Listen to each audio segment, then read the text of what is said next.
విజయనగరం జిల్లా గంట్యాడ మండలంలో TDP party జాతీయ ప్రధాన కార్యదర్శి రాష్ట్ర మంత్రి నారా లోకేష్ పాదయాత్ర చేసి 3 సంవత్సరాలు పూర్తయిన సందర్భంగా గంట్యాడ టీడీపీ కార్యాలయంలో సంబరాలు జరిగాయి.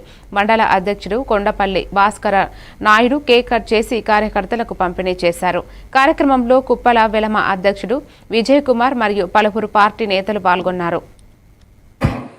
132 కిలోమీటర్లు పాదయాత్ర చేయడం జరిగింది. 226 రోజులు తిరగడం జరిగింది. ఆయన అంటే గ్రామంగా రాష్ట్రం మొత్తం తిరిగి ఈ రోజు ప్రజల్ని యువకుల్ని ఉత్సాహపరిచి ఈ రోజు నిన్న ఈ అత్యధిక మెజార్టీతో గెలుపులో అందుకు ఆయన్ని ఈ రోజు గజపతినగరం నియోజకవర్గం గంట్యాడ మండలం కొండపల్లి శ్రీనివాస్ గారి ఆదేశాల మేరకు ఈ రోజు ప్రెస్ మీట్ లో సమాధానం చెప్తూ శుభాకాంక్షలు తెలియజేస్తున్న ప్రెస్ మీట్ ద్వారా అందుచేత ఆయనకి ఈ రోజు రాష్ట్ర పరిస్థితికి దిక్సూచిగా ఈ రోజు రాష్ట్రాన్ని అభివృద్ధి పథంలో నడిపిస్తూ ముందుకు తీసుకెళ్తున్నారు. ఈ రోజు ప్రత్యేకంగా శుభాకాంక్షలు తెలియజేస్తున్నాం. అందుచేత ఈ రోజు ప్రజలందరూ యువత ముఖ్యంగా లోకేష్ బాబుని ఆదర్శంగా తీసుకుని మన ముఖ్యమంత్రి చంద్రబాబు నాయుడు గారు అడుగుజాడల్లో నడుస్తున్న మన లోకేష్ బాబుని ఆదర్శంగా తీసుకుని ఈ రోజు లోకేష్ గారు పాదయాత్ర ప్రారంభించి 3 సంవత్సరాలైన సందర్భంగా ఈ రోజు ఇక్కడ అందరం గంట్యాడ మండలంలో అందరం సమావేశం జరిగింది.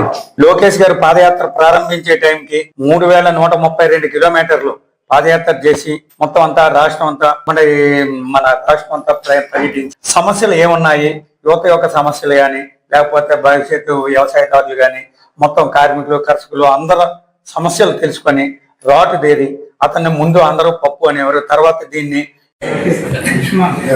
యువకాలం పాదయాత్ర 3 సంవత్సరాలు పూర్తి చేసుకున్న సందర్భం పూర్తయింది. ప్రారంభించి 3 సంవత్సరాలు దాటింది. ఈ సందర్భంగా కేక్ కట్ చేస్తున్నాం.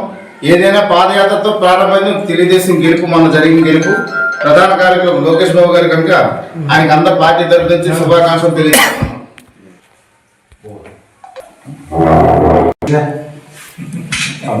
ఈ రోజుకి మన రాష్ట్ర మంత్రివర్యులు మన జాతీయ పార్టీ ప్రధాన కార్యదర్శి నారా లోకేష్ బాబు గారి యువకాలం పాదయాత్ర పూర్తి చేసుకుని 3 సంవత్సరాలు పూర్తయింది. సుమారు 3132 కిలోమీటర్లు పాదయాత్ర చేయడం జరిగింది. 226 రోజులు తిరగడం జరిగింది. ఆయన అంటే గ్రామంగా రాష్ట్రం మొత్తం తిరిగి ఈ రోజు ప్రజల్ని యువకుల్ని ఉత్సాహపరిచి ఈ రోజు నిన్న ఈ అత్యధిక మెజార్టీతో గెలుపులో అందుకు ఆయన్ని ఈ రోజు గజపతినగరం నియోజకవర్గం గంట్యాడ మండలం కొండపల్లి శ్రీనివాస్ గారి ఆదేశాల మేరకు ఈ రోజు